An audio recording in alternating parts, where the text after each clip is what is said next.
నమస్తే. Welcome to citizen pulse. నేను మీ ఉదయ్ కిరణ్.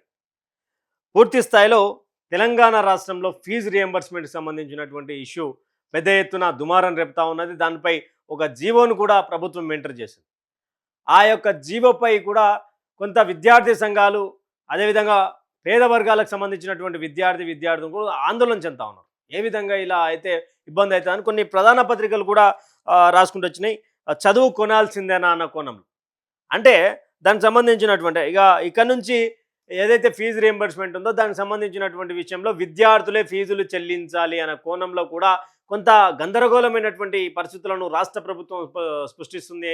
ఆ తర్వాత విద్యాశాఖ మంత్రిగా ఉన్నటువంటి ముఖ్యమంత్రి గారు తీసుకున్నటువంటి కొన్ని నిర్ణయాలు కొంతమంది జీవితాలపై భారంగా పడే అవకాశాలు ఉన్నాయంటూ కూడా చాలామంది మాట్లాడుతున్నారు. మనతో పాటు ఉస్మానియా యూనివర్సిటీకి సంబంధించినటువంటి ఏబీవీపీ నేత రాజు ఉన్నారు. రాజు లైవ్లో మనకు అందుబాటులోకి వస్తారు. రాజు నమస్తే. అన్న నమస్తే అన్న. రాజు ఎలా చూడొచ్చు అంటే జీవో నెంబర్ 7కి సంబంధించినటువంటి విషయంలో హైకోర్టు కూడా కొంత ప్రభుత్వానికి మొట్టికాయలు వేసినటువంటి సందర్భం చూస్తా ఉన్నాం. అసలు ఏంది జీవో 7 ఏంది? హైకోర్టు ప్రభుత్వానికి హెచ్చరికలు జారీ చేయడం ఏంటి? అసలు ఈ కోణం ఏంది? అయితే నిన్నటి దాకా మనం ఇవాళ రేపు మా స్కాలర్షిప్లు మాకు వస్తాయి, మా ఫీజు రియంబర్స్మెంట్ మాకు వస్తాయి, పేదోనికి ఇవాళ కాకపోతే రేపు కాంగ్రెస్ ప్రభుత్వం ఫీజు రియంబర్స్మెంట్ ఇస్తా అనుకున్నాం. కానీ ఒక జీవో నెంబర్ 7 తెచ్చి పేద విద్యార్థుల అకౌంట్లనే డబ్బులు ఇస్తా అని ఒక నెపంతో ఈ యొక్క ఫీజు రియంబర్స్మెంట్ పథకాన్ని ఎత్తివేసే కుట్ర చేస్తుంది జీవో నెంబర్ 7 తోటి. అన్న మనందరూ తెలుసు, ఫీజు రియంబర్స్మెంట్ పథకం మేనేజ్మెంట్కి ఇస్తేనే మేనేజ్మెంట్ వాళ్ళు పిల్లల దగ్గర నుండి డబ్బులు కట్టించుకుంటారు. ఈరోజు పిల్లల అకౌంట్లలో మనం డబ్బులు గవర్నమెంట్ వేస్తా అంటే మనం ఏమైనా నమ్ముతామన్నా? అంటే రేపు పొద్దున ఫీజు రియంబర్స్మెంట్ పథకాన్ని ఈ రోజు నెపంతో ఎత్తివేయాలనే కుట్రలో భాగంగా జీవో నెంబర్ 7 తెచ్చి పేద విద్యార్థుల అకౌంట్లలో పైసలు ఇస్తా అని ఒక రేవంత్ రెడ్డి ప్రభుత్వం వివరిస్తుంది. ఇప్పటికీ ఒక 4.5 సంవత్సరాల నుండి 10,000 కోట్ల ఫీజు రియంబర్స్మెంట్ పెండింగ్ ఉంది. మేనేజ్మెంట్ అకౌంట్లలో పైసలు వేయాలి అని చెప్తే మేనేజ్మెంట్ అకౌంట్లలో ఇప్పటికీ రూపాయి వేసిన దాఖలాలు. ఇదంతా కూడా కప్పిపుచ్చుకోవాలి. హైకోర్టులో ఒక కేసు నడుస్తుంది, ప్రైవేట్ మేనేజ్మెంట్ కోర్టుకు పోయినాయి, ఫీజు రియంబర్స్మెంట్ రాదని. కాబట్టి పేద విద్యార్థులకు ఈరోజు మధ్యలో బలిపశం చేయాలి. జీవో నెంబర్ 7 తెస్తా అని నిన్న 30వ తారీఖు ఏదైతే హైకోర్టులో విచారణ జరిగిన ముందు రోజు 29వ తారీఖు నైటు జీవో నెంబర్ 7 తెచ్చి ఎస్సీ ఈ రోజు ఎస్సీ ఫెలోషిప్లు ఏ విధంగా స్కాలర్షిప్లు అకౌంట్లలో పడుతున్నాయి ఎస్సీ విద్యార్థులకు, ఆ విధంగానే SC ST minority BC EBC విద్యార్థులకు కూడా నేను స్టూడెంట్ అకౌంట్లనే డబ్బులు వేస్తా అని ఒక రాష్ట్ర ప్రభుత్వం ఒక జీవో నెంబర్ 7 తెచ్చింది. అయ్యా రేవంత్ రెడ్డి, పేద విద్యార్థులు చదువుకోవడానికి మేనేజ్మెంట్ ఆ రోజు రాజశేఖర్ రెడ్డి గారు ఫీజు రియంబర్స్మెంట్ పథకాన్ని తెచ్చింది కూడా ఈరోజు అక్కడ ఉన్న కాలేజీలలో మేము డబ్బులు వేస్తాం, పేద విద్యార్థికి ఎలాంటి ఇబ్బంది పెట్టాం అనే ఉద్దేశంతో రాజశేఖర్ రెడ్డి గారి యొక్క పథకాన్ని తెస్తే ఈరోజు పేద విద్యార్థి అకౌంట్లలో వేస్తా అంటారు. పేద విద్యార్థికి మేనేజ్మెంట్ అకౌంట్లలో వేస్తేనే మేనేజ్మెంట్ పైసలు కట్టుకోవాలని పేద విద్యార్థిని చూస్తుంది. నువ్వు ఫీజు రియంబర్స్మెంట్ రాకపోతే ఈరోజు సర్టిఫికేట్ తీసుకోవాలంటే మేనేజ్మెంట్ కు మనం పైసలు కడితే తప్ప ఈరోజు సర్టిఫికేట్ లేని పరిస్థితి. రేపు పొద్దున ఇదే ఫీజు రియంబర్స్మెంట్ స్టూడెంట్ అకౌంట్ లో వేస్తామని నమ్మకం ఏముంది? రేపు పొద్దున ఈ యొక్క 4 సంవత్సరాల నుండే ఫీజు రియంబర్స్మెంట్ వస్తలేదు. రేపు పొద్దున పిల్లల అకౌంట్లలో నువ్వు పైసలు వేస్తే ఎక్కడ నుండి ఫీజు రియంబర్స్మెంట్ విడుదల చేస్తావు? పిల్లల అకౌంట్లలో నువ్వు పైసలు వేసేది అబద్ధం. పిల్లల అకౌంట్ లో రూపాయి పడది. ఆ యొక్క ఫీజు రియంబర్స్మెంట్ పథకాన్ని ఎత్తివేయాలని కుట్రనే ఈ యొక్క రేవంత్ రెడ్డి ప్రభుత్వం చేస్తుంది. కాబట్టి పిల్లల అకౌంట్లలో పైసలు వేస్తానే జీవో నెంబర్ 7 తెచ్చి కొత్త రాజకీయ డ్రామా ఈ యొక్క రేవంత్ రెడ్డి ఆడుతుండు. విద్యార్థి మిత్రులారా, మీ అందరూ రాజు ఇక్కడ ప్రభుత్వము డబ్బులు ఇయ్యనంటలేదు. ప్రభుత్వము మేనేజ్మెంట్ ఏదైతే ఉంటుందో దాంట్లో కాకుండా విద్యార్థులకు వేస్తామంటారు. దాంట్లో విద్యార్థులకు వేస్తే మంచిదే కదా, ఎందుకని దాన్ని అపోజ్ చేసే ప్రయత్నం చేస్తా ఉన్నారు విద్యార్థి సంఘాలు కానీ ఏబీవీపీ కానీ కొంతమంది? ఇందులో 2 ఉద్దేశాలన్నా. విద్యార్థికి వేస్తే డబ్బులు ఎక్కడ కూడా మీ ఏంటంటే దాన్ని ఆపోజ్ చేసినట్టు కాదు. కాకపోతే ఏంటంటే మేనేజ్మెంట్ కు చెల్లించవలసిన డబ్బులు 10,000 కోట్లు నేటికి కూడా చెల్లిస్తలేదు గవర్నమెంట్. మేనేజ్మెంట్ కే డబ్బులు ఇస్తలేదు. రేపు పొద్దున పేద విద్యార్థుల అకౌంట్లలో పైసలు ఇస్తా అంటే గవర్నమెంట్ 10,000 కోట్ల మేనేజ్మెంట్ రావాల్సిన ఏదైతే ఫీజు రియంబర్స్మెంట్ బకాయిలు లేవో ఇప్పుడు కూడా విడుదల చేస్తారే అని మేనేజ్మెంట్లు కోర్టుకు పోయినాయి. కోర్టుకు పోతే కోర్టు ఏమి ఉత్తర్వు ఇచ్చింది? 2026-27 సంబంధించిన ఫీజు రియంబర్స్మెంట్ బకాయిలను పేద విద్యార్థులునే వసూలు చేసుకోవాలని ఇచ్చింది. అంటే పేద విద్యార్థులను ఎవరు వసూలు చేసుకోవాలి? రేపు పొద్దున ఈ రియంబర్స్మెంట్ రాకపోతే పిల్లల దగ్గర నుండి ఫస్ట్ పైసలు కట్టించుకుంటేనే అడ్మిషన్ ఇస్తుంది మేనేజ్మెంట్. ఇది గమనించాలి అన్న. ఫీజు రియంబర్స్మెంట్ ప్రభుత్వం మా అకౌంట్ లో వేస్తాను అనుకో. సపోజ్ నేను అడ్మిషన్ తీసుకున్న తెల్లారి నేను ఫీజు రియంబర్స్మెంట్ పైసలు నాకు పడాయి కదా. అంటే నేను మేనేజ్మెంట్ కు డబ్బులు కట్టుకోవాలి. ఫస్ట్ మేనేజ్మెంట్ నన్ను డబ్బులు కట్టిస్తేనే నాకు అడ్మిషన్ ఇస్తుంది. గవర్నమెంట్ నుండి నీకు వస్తే తర్వాత నువ్వు కట్టించుకో. అంతేగాని నేను ఇప్పుడు అడ్మిషన్ ఇవ్వాలంటే నాకు ఏదైతే కోర్స్ ఫీజు ఉందో అది నాకు మొత్తం చెల్లిస్తుంది తప్ప నీకు అడ్మిషన్ ఇవ్వని మేనేజ్మెంట్ వివరిస్తాయి. ఎందుకంటే మేనేజ్మెంట్ ఇవ్వాలి. మనం నిన్న మొన్న కూడా చూస్తున్నాం, ప్రభుత్వం నుండి వీళ్ళకి ఎక్కడైనా డబ్బులు వస్తాయి మేనేజ్మెంట్ కి. మరి మేనేజ్మెంట్ వాళ్ళు ఎక్కడైనా ఫీజు రియంబర్స్మెంట్ పిల్లల దగ్గర నుండి కోర్సు ఫీజులు వసూలు చేయకుంటున్నారా? నిన్న శ్రీ హిందూ ఇంజనీరింగ్ కళాశాలలో మేనేజ్మెంట్ ఆయన ఫీజు రియంబర్స్మెంట్ అర్హుడు విద్యార్థి ప్రణీత్. ఆ విద్యార్థిని ఏం చేశారు? హాల్ టికెట్ ఆపేసారు. మేనేజ్మెంట్ అకౌంట్ లో పైసలు పడితే అని ప్రభుత్వం చెప్పినా కూడా ఈ రోజు పిల్లాన్ని ఎగ్జామ్ రాయనియలే, పిల్లాడు ఆత్మహత్య చేసుకొని చనిపోయిండు. రేపు పొద్దున పేద విద్యార్థి అకౌంట్లలో పైసలు పడతాయని గవర్నమెంట్ చెప్పింది. మరి గవర్నమెంట్ చెప్పినప్పుడు మేనేజ్మెంట్ ఏం చేస్తుంది? నీ అకౌంట్లలో నీకు పైసలు పడతాయి కాబట్టి నువ్వు ఎప్పుడన్నా పడితే నువ్వు తీసుకోలేదు అంటే ఊకో, కానీ నాకు కోర్స్ ఫీజు కట్టాలి, నువ్వు అడ్మిషన్ స్టార్ట్ అయినప్పుడే నాకు కోర్స్ ఫీజు కట్టాలని వేధిస్తాయి. అంటే క్రమక్రమంగా పేద విద్యార్థి అకౌంట్లలో పైసలు వేయం, పేద విద్యార్థికి స్కాలర్షిప్ దూరం చేస్తాం, పేద విద్యార్థిని చదువును దూరం చేస్తే అనే కుట్ర ఈ కాంగ్రెస్ గవర్నమెంట్ వివరిస్తుందన్న. ఇప్పుడు రాజు, ఒకవేళ గనక గతంలో రాజశేఖర్ రెడ్డి గారు తీసుకొచ్చినటువంటి ఈ పథకం రేవంత్ రెడ్డి గారు కనుక ముగిస్తే ఎలాంటి ప్రభావం పడే అవకాశం ఉంటుంది విద్యార్థుల మీద? ఫీజు రియంబర్స్మెంట్ విషయంలో కావచ్చు, ఆల్రెడీ సర్టిఫికేట్ చాలా మంది తెచ్చుకున్నటువంటి పరిస్థితి, మేనేజ్మెంట్ ఇవ్వనటువంటి పరిస్థితి కూడా తెలంగాణలో చాలా చూస్తున్నాం. ఒకవేళ ఫీజు రియంబర్స్మెంట్ విషయంలో కనుక వెనుకడిగేసి ఇది తీసేసే ప్రయత్నం జరిగితే ఎలాంటి నష్టం చేకూరే అవకాశం ఉంటుంది?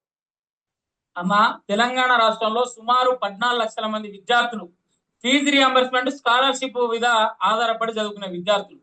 నేడు యొక్క స్కాలర్షిప్ పథకాన్ని ఈ యొక్క రేవంత్ రెడ్డి గవర్నమెంట్ ఎత్తివేసే కుట్ర వేస్తే ఈ యొక్క 14 లక్షల కుటుంబాలు రేపు పొద్దున చదువుకు దూరమై ఆ యొక్క కుటుంబాలు రోడ్డు మీద పడే పరిస్థితి. విద్యార్థులకు కూడా చదువు దొరకదు. రేపు పొద్దున ఉన్నోడు చదువుకుంటాడు తెలంగాణ రాష్ట్రంలో, లేనోడు మళ్ళా బర్లు ఎడ్లు చేపలు పట్టుకోవాలన్నప్పుడు కేసీఆర్ ఏ విధంగా చెప్పిండో ఈ అందరూ కూడా వ్యవసాయం చేసుకొని లేకపోతే స్విగ్గీలు జొమాటోలు కొట్టుకొని రేపు పొద్దున చదువుకు దూరమయ్యే పరిస్థితి ఈ యొక్క తెలంగాణ రాష్ట్రంలో నెలకొంటది. ఈ యొక్క స్కాలర్షిప్ వచ్చిందనుకో, పేద విద్యార్థులు పేద తల్లిదండ్రులు ఒకటే ఆశ, స్కాలర్షిప్ వస్తుంది కదా, మా కొడుకు బిడ్డ ₹1 చెల్లించిన అవసరం లేదు, ఉచితంగా గవర్నమెంట్ పైసలు ఇస్తుందని ఇన్ని రోజులు ఆలోచన ఉండే. కానీ ఈ యొక్క స్కాలర్షిప్ పథకాన్ని ఎత్తివేస్తుందని యొక్క పేద కుటుంబాలకు తెలిసిందనుకో, తెల్లారి నుండి పేద విద్యార్థుల కుటుంబాలు రోడ్డు మీద పడతాయి. పేద విద్యార్థులు 14 లక్షల మంది విద్యార్థులు ఈ యొక్క చదువుకు దూరం అవుతారు. రేపు పొద్దున ఇంజనీరింగ్ చేసేటోడు కరువు అవుతాడు ఒక తెలంగాణ రాష్ట్రంలో, మెడికల్ విద్య చేసేటోడు కరువు అవుతాడు, లాయర్ విద్య చేసేటోడు కరువు అవుతాడు, ప్రొఫెషనల్ చదువులు చేసేటోడు కరువు అవుతాడు. తెలంగాణ రాష్ట్రంలో విద్యా వ్యవస్థ మొత్తం కూడా ట్రస్ట్ పడుతుంది. ఉన్నోడు యొక్క తెలంగాణ రాష్ట్రంలో పైసలు ఉన్నోడు చదువుకుంటాడు, పేదోడు మళ్ళా యథాతథంగా చదువుకు దూరమయ్యే రోజుల యొక్క Revanth Reddy government fee reimbursement పథకాన్ని ఎత్తివేసే కుట్ర చేస్తుంది. పేద విద్యార్థులను ఒకసారి ఆలోచించండి. మనం అనేక సార్లు మోసపోయినాం. 10,000 కోట్ల ఫీజు రియంబర్స్మెంట్ నిన్నదాకా ఒకటి అనుకున్నాం, రేపిస్తుంది కావచ్చు గవర్నమెంట్, ఎల్లుండి ఇస్తుంది కావచ్చు అనుకున్నాం. కానీ ఒక ఫీజు రియంబర్స్మెంట్ పథకాన్ని ఎత్తివేసే కుట్ర చేస్తుంది. జీవో నెంబర్ 7 అంటే మన గొంతుల్ని మనం కోసుకున్నట్టే. మన అకౌంట్లలో రూపాయి ఏది గవర్నమెంట్ రూపాయి మనకు చెల్లించది. ఇన్ని రోజులు మేనేజ్మెంట్ అకౌంట్లలో పైసలు వేస్తానే ₹1 చెల్లించని పరిస్థితి. రేపు పొద్దున పేద విద్యార్థుల అకౌంట్లలో యొక్క గవర్నమెంట్ పైసలు ఎత్తా అంటే ఏ విధంగా నమ్మచ్చు? కాబట్టి మనందరం కూడా ఒక తాడి మీదకి వచ్చి ఒక రేవంత్ రెడ్డి ప్రభుత్వం మీద యుద్ధం చేయాల్సిన రోజులు వచ్చినాయి. పేదోనికి చదువు దూరం అవుతుంది రేవంత్ రెడ్డి వల్ల. ప్రజాపాలన అంటే రోడ్డు మీద పడే రోజులు వచ్చినాయి. ప్రజాపాలన అంటే ఫీజు రియంబర్స్మెంట్ ఎత్తివేసే రోజులు వచ్చినాయి. మనందరం కూడా ఒక తాడి మీదకి వచ్చి రేవంత్ రెడ్డి ప్రభుత్వం మీద ఈరోజు ఉద్యమం చేసే రోజులు మొదలుకు వచ్చినాయి. విద్యార్థి మిత్రులారా ఒకటి గమనించండి, హైకోర్టులో కోర్టులో పిటిషన్ పోయింది. పిటిషన్ ఏమనేసింది? ప్రైవేట్ మేనేజ్మెంట్లు ఈ యొక్క విద్యార్థులు ఉండే ఫీజులు వసూలు చేసుకుంటే ఈ సంవత్సరం అంటే సరే అని గౌరవ హైకోర్టు కూడా 2026-27 సంవత్సరానికి సంబంధించిన ఫీజులు పేద విద్యార్థులు ఉండే వసూలు చేసుకోవాలని గౌరవ హైకోర్టు ఈరోజు దానికి సర్క్యులర్ రిలీజ్ చేసింది. దాని మీద 2 సార్లు ప్రభుత్వాన్ని దీని మీద పిటిషన్ వేస్తావా, కౌంటర్ ఏమన్నా వేస్తావా అంటే 2 సార్లు కూడా యొక్క గవర్నమెంట్ ఆ యొక్క ఉత్తర్వుల మీద కౌంటర్ వేయని పరిస్థితి. అంటే రేపు పొద్దున పేదోడిని చదువుకు దూరం చేయాలి. కాంగ్రెస్ పార్టీ అంటే పేదోడు చదువుకోవద్దు, కాంగ్రెస్ పార్టీ ఉంటే ఫీజు రియంబర్స్మెంట్ ఇవ్వద్దు, కాంగ్రెస్ పార్టీ ఉంటే ఫీజు రియంబర్స్మెంట్ పథకాన్ని ఎత్తేయాలి. ఇదంతా కూడా రేవంత్ రెడ్డి ప్లాన్ ప్రకారం చెప్తుండు. మొన్నటి దాకా ఆకునూరు మురళితో చెప్పించిండు ఫీజు రియంబర్స్మెంట్ పథకాన్ని ఎత్తేయాలని చెప్పించిండు. దాని ప్రకారమే ఆకునూరు మురళి చెప్పిన విధంగానే ఈ తెలంగాణ రాష్ట్రంలో ఫీజు రియంబర్స్మెంట్ పథకాన్ని ఎత్తివేయాలని కుట్ర చేస్తుంది. దీనికి నిలువెత్తు నిదర్శనం ఏంటంటే జీవో నెంబర్ 7 తెచ్చి పేద విద్యార్థుల అకౌంట్లలో పైసలు వేస్తా అని చెప్తుండు కదా, ఇది ముమ్మాడి కూడా అబద్ధం. ఇక్కడ మనందరం కూడా మోసపోవద్దు. హైకోర్టులో ఒక పిటిషన్ కూడా దాఖలైంది. ఫీజు రియంబర్స్మెంట్ పేద విద్యార్థులుండే వసూలు చేసుకోవాలని ఈరోజు ప్రైవేట్ మేనేజ్మెంట్ కోర్టుకు పోతే గౌరవ హైకోర్టు కూడా ఉత్తర్వులు జారీ చేసింది. 2026-27 సంబంధించిన ఫీజు రియంబర్స్మెంట్ ను, కోర్స్ ఫీజులను పేద విద్యార్థులను మీరు వసూలు చేసుకోవచ్చని గౌరవ హైకోర్టు చెప్పింది. దీన్ని పలుమార్లు కూడా ఒక కౌంటర్ దాఖలు చేయమని ప్రభుత్వాన్ని అడిగితే ప్రభుత్వం కూడా దీని మీద ఎలాంటి స్పందన లేదు అన్న. రైట్ రాజు ఫైనల్ గా ఒకటి చెప్పండి. ఫీజు రియంబర్స్మెంట్ సంబంధించినటువంటి విషయంలో డబ్బులు 10,000 కోట్ల బకాయిలు ఏవైతే ఉన్నాయో, ఆ రేవంత్ రెడ్డి గారు ముఖ్యమంత్రి గారు చెప్తుంది అంటే తెలంగాణ రాష్ట్రంలో లంకె బిందెలు లేవు, ఉత్త బిందెలు లేవు, అసలు పైసలు లేవు, ఏం చేస్తారా అని అన్న కాడికి వచ్చింది. అంటే డబ్బులు లేనటువంటి సిచ్యువేషన్లో మీ విద్యార్థులకు ఈ యొక్క ఫీజు రియంబర్స్మెంట్ సంబంధించినటువంటి బకాయిలు చెల్లించడం అనేది కరెక్టేనా? అంటే రాష్ట్ర ప్రభుత్వాన్ని ఏం చేయమంటారు మరి నిజంగా పైసలు లేనప్పుడు? కాంగ్రెస్ ప్రభుత్వం దగ్గరికి ఢిల్లీ పోవడానికి సార్ దగ్గర డబ్బులు ఉంటాయి. ఆక్స్ఫర్డ్ యూనివర్సిటీ పోయి 63 కోట్ల రూపాయలు చదువురాని ముఖ్యమంత్రి 63 కోట్ల రూపాయలు ఆక్స్ఫర్డ్ యూనివర్సిటీలో ఖర్చు పెట్టడానికి పైసలు ఉంటాయి. ఈ యొక్క పేద విద్యార్థికి చెల్లించాలంటే పైసలు లేవంటే ఎంతవరకు కరెక్ట్? ఈ యొక్క రాష్ట్ర ప్రభుత్వాన్ని ఎంచుకుంది ఎందుకు? మరి రాష్ట్ర ప్రభుత్వంలో అధికారంలోకి వచ్చే ముందు నువ్వు ఏం చెప్పినావు? నేను మీకు ఇచ్చిన హామీలు నెరవేరుస్తా, పేద విద్యార్థులకు స్కాలర్షిప్ విడుదల చేస్తా, పేద విద్యార్థులకు ఫీజు రియంబర్స్మెంట్ విడుదల చేస్తా, పేద విద్యార్థులకు ఉచిత విద్య ఇస్తా అని చెప్పినావు కదా. నీ దగ్గర లంక బిందెలు ఉన్నాయి, నా దగ్గర బంగారు బిందెలు ఉన్నాయి అనుకునే ఈ యొక్క రాష్ట్రంలో నీ చెప్పులు ఎత్తుకపోయే దొంగలకే వస్తున్నారంటే ఈ యొక్క దొంగలు మనం ముఖ్యమంత్రిగా ఎన్నుకున్నామా? అంటే ఈ రోజు పేద విద్యార్థులు కూడా అదే ఆలోచిస్తున్నారు. అంటే ఈ యొక్క రేవంత్ రెడ్డి వల్ల ఉపయోగం ఏముంది? అంటే రేవంత్ రెడ్డి కోటేస్తే నాకు ఇప్పుడు పైసలు ఇవ్వని చెప్తుండు. మొన్నదాకా ఆర్టీసీ డ్రైవర్లు రోడ్డు మీదకి ఎక్కిరు, మొన్నదాకా రైతన్నలు రోడ్డు మీదకి ఎక్కిరు, మొన్నదాకా హైదరాబాద్ పేరుతో పేదలు ఇల్లు కూలేసిండు. ఈ రోజు పేద విద్యార్థులకు కూడా ఈ యొక్క రాష్ట్ర ప్రభుత్వం బెదిరించుకుంటా నా పైసలు లేవు, నన్ను కోసుకుంటారా, నన్ను తింటారా, నన్ను ఏం చేస్తారు మీరు నన్ను బెదిరిస్తున్నారు అన్నయ్య, నేను రూపాయి కూడా మీకు చెల్లించా అంటే మరి ఎందుకు ఈ యొక్క రాష్ట్రంలో నువ్వు అధికారంలో ఉండేందుకు, ఈ యొక్క రాష్ట్ర ముఖ్యమంత్రి వివరించినందుకు, ఈ యొక్క రాష్ట్రంలో పైసలు ఏమని చెప్పే ముఖ్యమంత్రిని చూసామంటే ఈ యొక్క వ్యక్తినే చూస్తున్నాం. ఈ రాష్ట్రంలో ఫీజు రియంబర్స్మెంట్ 10,000 కోట్లు. మొన్నటి దాకా మెస్సీ తోడు పెట్టడానికి 100 కోట్ల రూపాయలు వస్తాయి, అంతర్గత పోటీలు పెట్టడానికి 200 కోట్ల రూపాయలు వస్తాయి. ఈ యొక్క రాష్ట్రంలో ఈ రోజు ఢిల్లీకి పోవడానికి ఈ వారం 100 కోట్ల రూపాయలు ఖర్చు అయినాయి. సోనియా గాంధీకి, రాహుల్ గాంధీకి ఎలక్షన్ బడ్జెట్లలో 1000 కోట్ల రూపాయలు ఇవ్వడానికి ఉంటాయి. కానీ పేద విద్యార్థికి అవసరమయ్యే స్కాలర్షిప్లు ఇవ్వడానికి ఈ యొక్క రాష్ట్రంలో పైసలు ఇవ్వంటుండు. ఈ యొక్క రాష్ట్రంలో 3,24,234 కోట్ల బడ్జెట్. దానికి సంవత్సరానికి పేద విద్యార్థికి వచ్చే ఆ స్కాలర్షిప్లు 0.77%, 2,500 కోట్ల రూపాయలు సంవత్సరానికి ఒక కాంగ్రెస్ గవర్నమెంట్ చెల్లించకపోతే ఈ యొక్క రాష్ట్రంలో కాంగ్రెస్ గవర్నమెంట్ ఉండే లాభం. కాంగ్రెస్ గవర్నమెంట్ విద్యాశాఖ మంత్రిగా వేరుతున్న ఈ రేవంత్ రెడ్డి విద్యకి ఏం చేసినట్టు? నేను విద్యను తప్ప ఏం ప్రేమిస్తలేను, నేను విద్యకు ఒక్కడే ప్రేమిస్తున్నా, ఈ యొక్క రాష్ట్రంలో నీ యొక్క విద్యను ఒకటే అందిస్తా పేదోళ్లకు, నా చేతితోటి ఏం లేదు, నా ప్రభుత్వం కూడా ఏం లేదు, విద్యను ఒకటి అందరికి ఉచితంగా అందిస్తాను ఈ యొక్క రేవంత్ రెడ్డి. మరి ఇటువంటి రేవంత్ రెడ్డి పెద్ద పెద్ద సవాళ్ళు చెప్తాడు కదా, మా రేవంత్ రెడ్డి సార్ విద్యను ఒకటే ప్రేమిస్తాడు, మా రేవంత్ రెడ్డి సార్ దగ్గర విద్య ఒకటి తప్ప ఏది లేదు, పేద విద్యార్థికి ఉచితంగా విద్య అందిస్తా అన్న ఈ రేవంత్ రెడ్డి ఎడివేండు అంటే రేవంత్ రెడ్డి పేద విద్యార్థులకు విద్య అందిస్తాను అంటే పేద విద్యార్థులకు చదువుకు దూరం చేయడమా, పేద విద్యార్థులకు ఫీజు రియంబర్స్మెంట్ పథకాన్ని ఎత్తివేయడమా, పేద విద్యార్థులకు జీవో నెంబర్ 7 చదవడమా, పేద విద్యార్థులను ఈరోజు ప్రజాపాలన పేరుతోటి రోడ్డు మీద కీడ్చడమా, పేద విద్యార్థులను ఈరోజు చదువులకు దూరం చేసి ఆత్మహత్యలు చేసుకోవడం చెప్పడమే ఈ యొక్క విద్యను ప్రేమించే రకమా? కాబట్టి ఏదైతే ఒక తెలంగాణ రాష్ట్రంలో విద్యా ప్రేమికుడు అని చెప్పుకునే రేవంత్ రెడ్డి, నీ రోజులు దగ్గర పడే ఖబర్దార్ బిడ్డ రేవంత్ రెడ్డి. అనేక మంది అనేక హామీలు ఇచ్చిరు.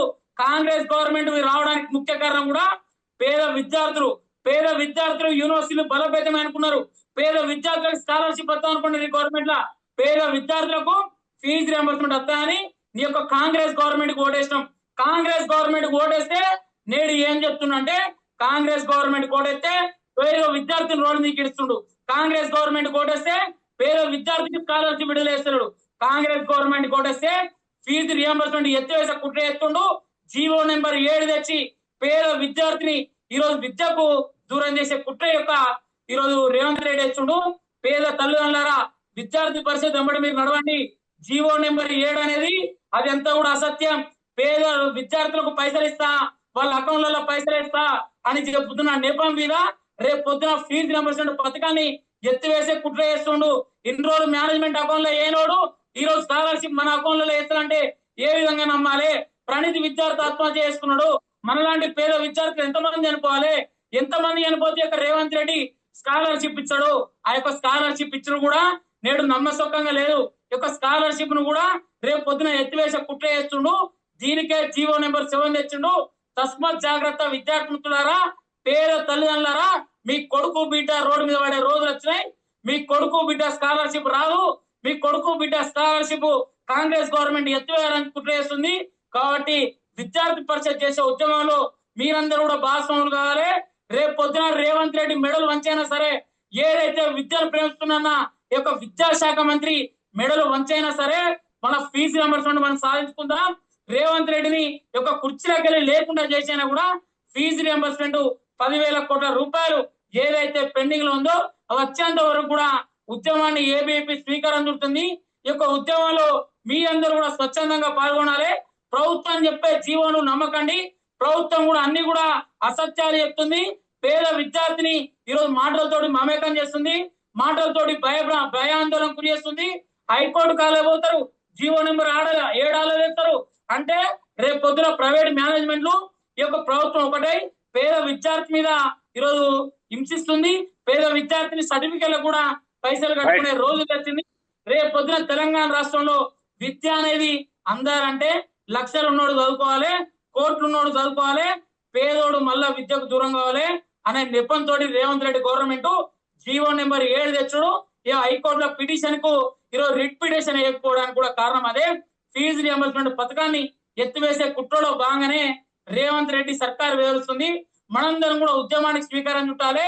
తెలంగాణ రాష్ట్రంలో ప్రజాపాలన అని చెప్పుకునే రేవంత్ రెడ్డి మీద మరొకసారి ఉద్యమం చేసి రేవంత్ రెడ్డి ప్రభుత్వానికి కుప్పగూల్చే రోజులు వచ్చినాయి. పేద విద్యార్థికి అందాల్సిన 10,000 కోట్ల రూపాయలు మనందరూ కూడా మన హక్కుగా స్కాలర్షిప్ ఎవడియ్యాలి? ఏమన్నా సొత్తు కాదు. మనం ట్యాక్సులు కడుతున్నాయి, మనకు మన అవ్వయ్య మన అందరం కూడా ట్యాక్సులు కడుతున్నాం. వాటి పైసలు మనం అనుభవించాలి. మనకు ఉచితంగా విద్య చెప్పాలి. పేద ప్రభుత్వాలు ఏదైతే పేదోనికి యొక్క ప్రజాపాలన ప్రభుత్వం హెల్ప్ చేస్తారనుకుంటే రేపు పొద్దున ఫీజు రియంబర్స్మెంట్ పథకాన్ని ఎత్తివేసే కుట్ర చేస్తుంది. మనందరం కూడా ఉద్యమానికి స్వీకారం చుట్టాలి. ఏబీపీ పెద్ద ఎత్తున ఉద్యమానికి పిలుపునిస్తుంది. దీనిలో పేద తల్లిదండ్రులు, పేద విద్యార్థులు స్వచ్ఛందంగా ముందుకు వచ్చి ఫీజు రియంబర్స్మెంట్ అచ్చుడో రేవంత్ రెడ్డి గద్దె దిగుడో అనే ఉద్యమానికి మీ అందరూ కూడా ముందుకు సాగాలని విద్యార్థి పరిషత్ నుండి నేటి సమాజంలో ఉన్న పేద తల్లిదండ్రులకు, పేద విద్యార్థులకు ఈరోజు 2 చేతులు జోడించి నమస్కారం తెలుపుతున్నాను. రాజశేఖర్ రెడ్డి గారు సీఎం గా ఉన్నప్పుడు గౌరవ కలెక్టర్లకు ఆదేశాలు పంపించుండు. మీరు పేద విద్యార్థులు హింసించద్దు, మీ అకౌంట్లలో పైసలు పడతాయి. ఫీజు రియంబర్స్మెంట్ అనేది మేనేజ్మెంట్ అకౌంట్లలో పైసలు ఇస్తుంది గవర్నమెంట్. పేద విద్యార్థులకు ఎలాంటి సంబంధం ఉండదు. పేద విద్యార్థికి ఉచితంగా విద్య చెప్పాలి. మీరు ఆ పిల్లలను కూడా పైసలు అడగద్దు, సర్టిఫికెట్లు ఉచితంగా ఇవ్వాలి. ప్రభుత్వం మొత్తం కూడా ఫీజు రియంబర్స్మెంట్ స్కాలర్షిప్లు మేమే భరిస్తామని రాజశేఖర్ రెడ్డి గారు ఫీజు రియంబర్స్మెంట్ పథకాన్ని తెచ్చేటప్పుడు ఈ యొక్క జీవోలో మెన్షన్ చేసిండు. మేనేజ్మెంట్ పైసలు ఇస్తాం. రైట్. అదే ఇది అంటే గతంలో ఉన్నటువంటి ప్రభుత్వానికి ఇప్పుడున్నటువంటి ప్రభుత్వానికి అది కూడా కాంగ్రెస్లో ఉన్నటువంటి వైఎస్ రాజశేఖర రెడ్డి గారు తీసుకొచ్చినటువంటి పథకం, తర్వాత పేద విద్యార్థులపై ఆయన చూపించినటువంటి ప్రేమ కావచ్చు, ఇప్పుడున్నటువంటి విద్యా వ్యవస్థపై మరియు అదే విద్యాశాఖకు సంబంధించినటువంటి ముఖ్యమంత్రి గారే పూర్తి స్థాయిలో ఇలాంటి దానికి అన్నిటికీ అంటే జీవో నెంబర్ 7 కావచ్చు, ఫీజు రియంబర్స్మెంట్ కావచ్చు, మరి చూడాలి అంటే ఎలా ఉండబోతా ఉన్నది. హైకోర్టు ప్రభుత్వానికి మొట్టికాయలు వేస్తూనే ఉంది.